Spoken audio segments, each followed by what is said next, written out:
Hi Vinyl community, John here.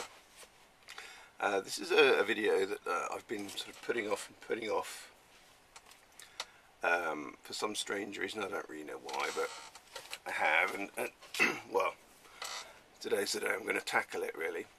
I've probably been thinking the wrong way around it. So the last video that I showed the records beginning the S section of my hard rock and heavy metal record collection.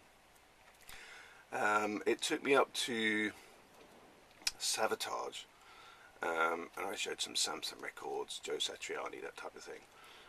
The next one is a big chunk of records that I have by the same band.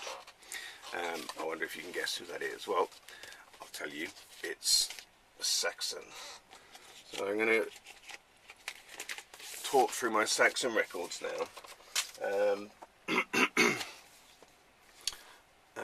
Right, okay, so this is the first Saxon album.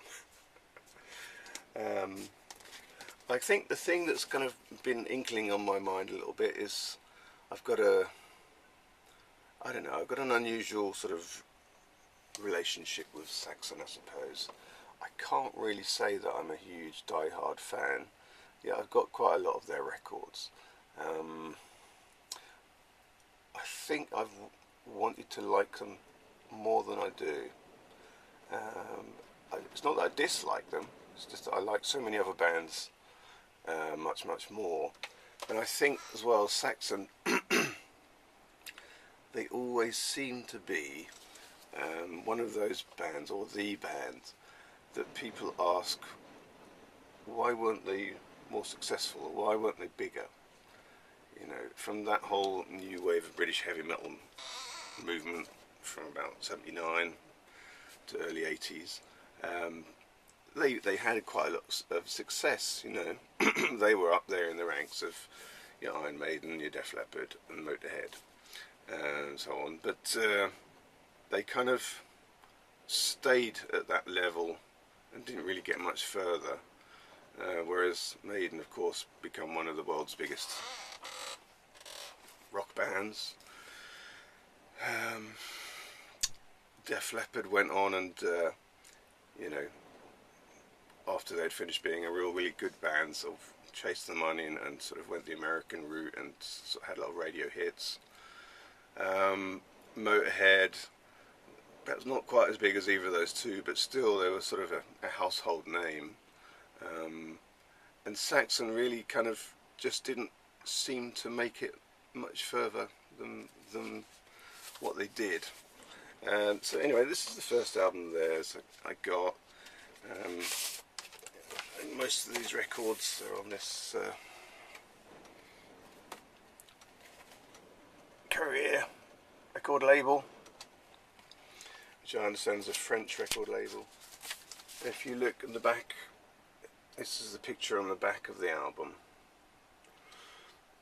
I'm going to come back to that in a little while and talk a bit more about that, but the next album after that is Wheels of Steel. Not a bad record, it's got one or two real sort of classic tracks on there. Yeah, again it's on the Career label.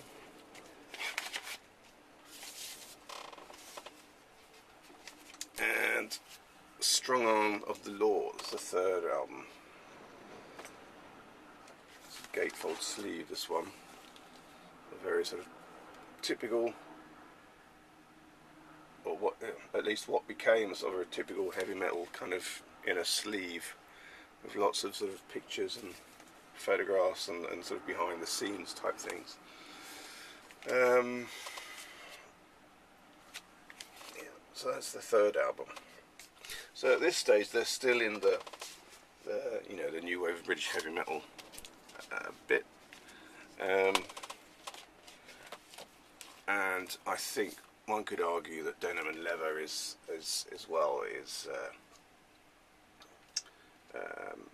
a new wave of British heavy metal. It's come out in '81, this one. Quite like that picture on the back. So by that stage they'd had an album out every year, like, you know, it was quite common in those days, bands did that. and then they sort of took a year out, I think, and released this live album, The Eagle Has Landed.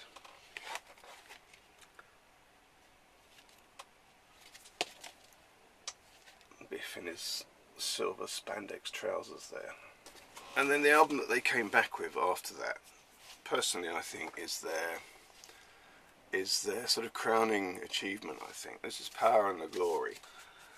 So for me, this album is sort of the pinnacle of their early days, their early success. I think the record is consistent, you know, there's no filler on it. It's sort of I always compare it with Judas Priest's British Steel album. It's sort of where they kind of really come together, they've got their identity, they've got their direction, and they just start being who they are. And for me, you know, it's a great record. I don't play it nearly enough, but I haven't played it for a long time. I might even put this on.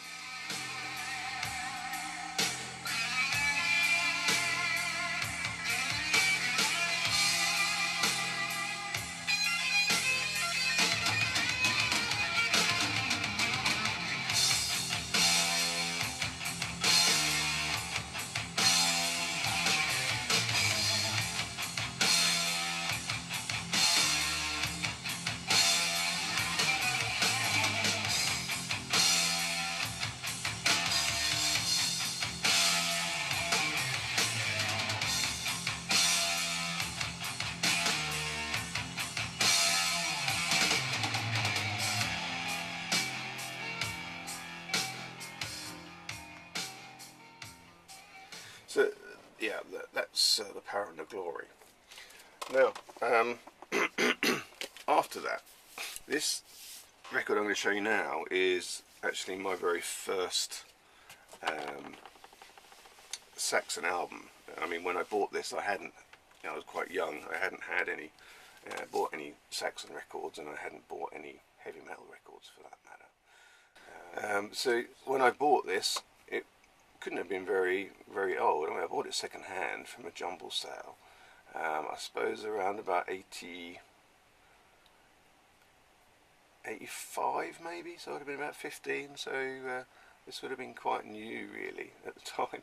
And I bought it in the jumble sale for 50p, you know, in those days.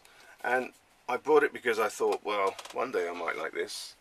I thought the record cover was pretty impressive. I liked the, you know, the cover. And I should imagine that when I played it the first time, it probably underwhelmed me because I just didn't really know what I was going to hear. And that feeling has always stayed with me for some reason. The first track on here, Crusader, I think for some reason Biff's vocals, at least the sort of the intro to the song, it sounds so weak, it seems so badly produced. The sound isn't as sort of what I thought it was going to be, and it sort of disappointed me then when I got it, and I've had a hard time sort of turning back to it.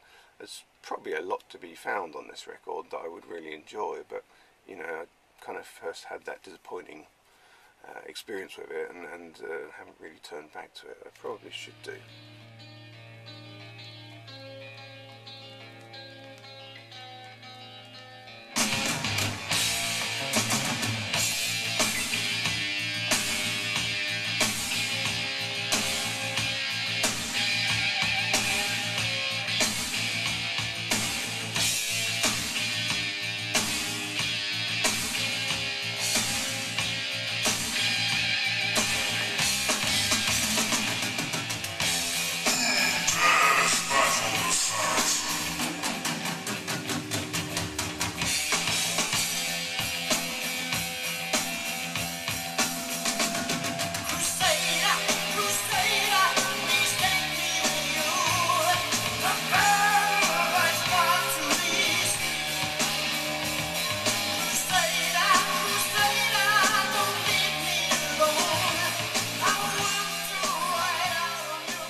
obviously.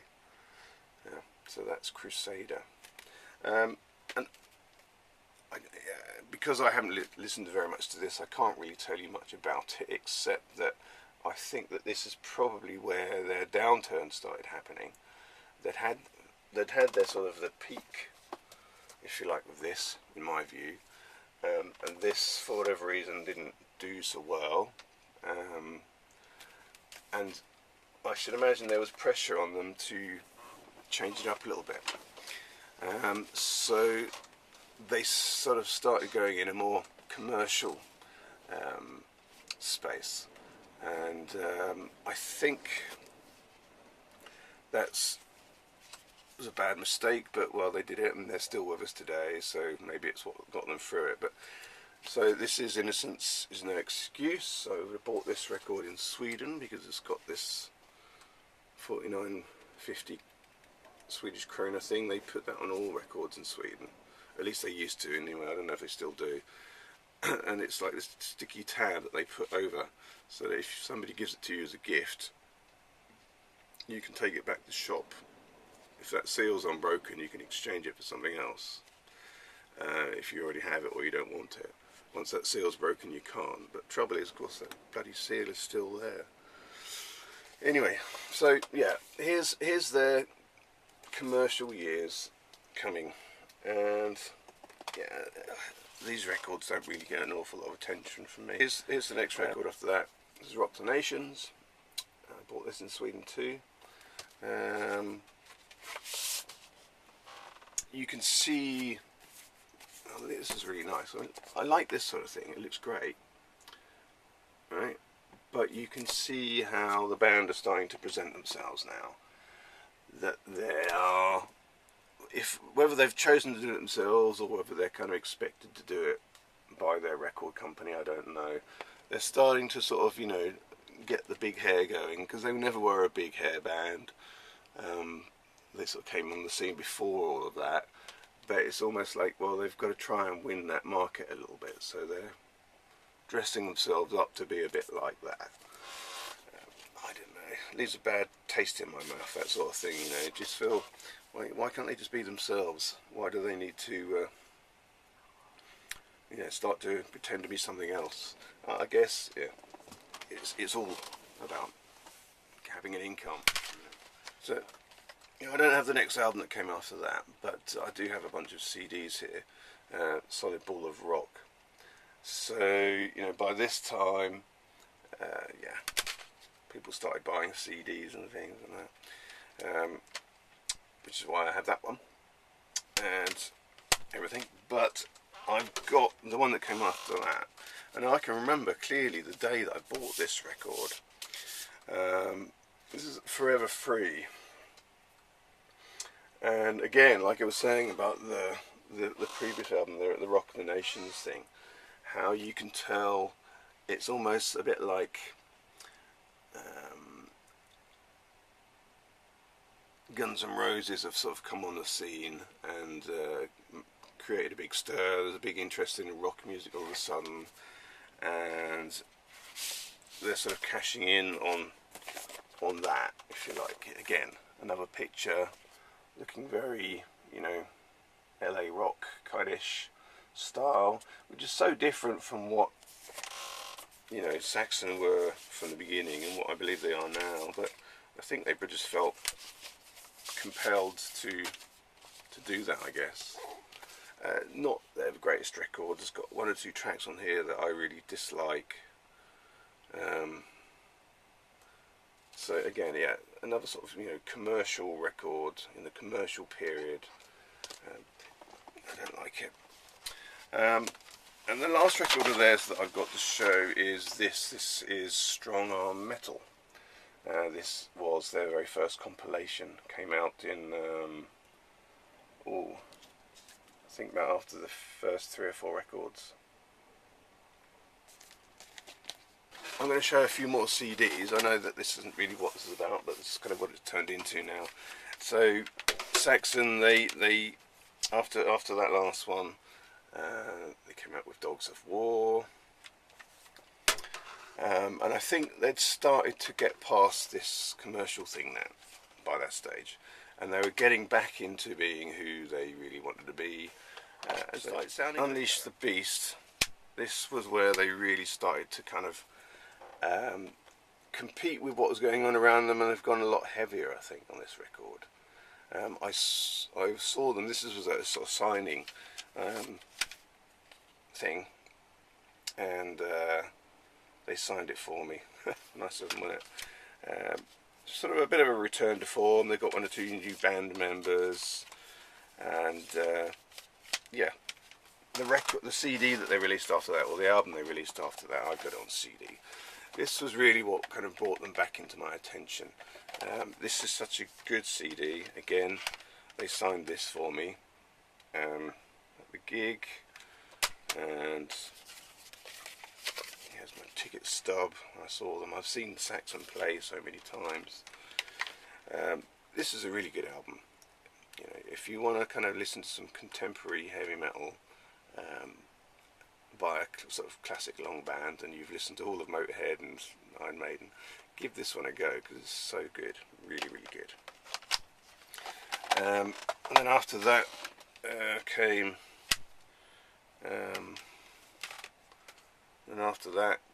Killing Ground. Again, another ticket stub for that gig, that world tour. And then the last one of theirs that I have is The Lionheart. Come out in, was it 2004 this came out? Yeah. I don't really feel I need to apologise, but I'll give them a good run. But I just sort of felt that I don't need to hear any more Saxon anymore. And around about that time I started getting deeper into progressive rock, so yeah, I left that behind. I stopped buying Motorhead records as well. Yeah, I'm going to come back to this record now, the first album. There's this picture on the back. For me, it says so much about Saxon. Is that they are a small band. They were a small band then, and not to sound too unkind, they're a small band now, and that's sort of all they've ever sort of been destined to be. There's something about them that doesn't say stadium rock, not really, and so I believe that's their sort of mindset, and it's sort of just who they've become to be. Yeah, that's my thoughts on it. So that's my Saxon collection. It should bring us out of the SA section of my hard rock and heavy metal record selection.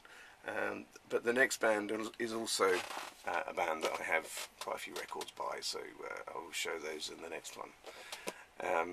Thanks very much for watching. Check out my next video. Bye.